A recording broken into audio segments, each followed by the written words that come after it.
ഓസ്ട്രിയയിൽ വിയന്നയിലെ ആൽബർട്ടീന മ്യൂസിയത്തിൽ സൂക്ഷിച്ചിരിക്കുന്ന ഒരു ചിത്രമുണ്ട്.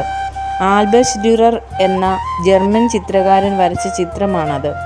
പ്രേയിങ് ഹാൻഡ്സ് എന്നാണ് ആ ചിത്രത്തിൻ്റെ തലക്കെട്ടിൻ്റെ ഇംഗ്ലീഷ് ഭാഷ്യം. ഈ ചിത്രത്തിന് പിന്നിൽ ഒരു കഥയുണ്ട്.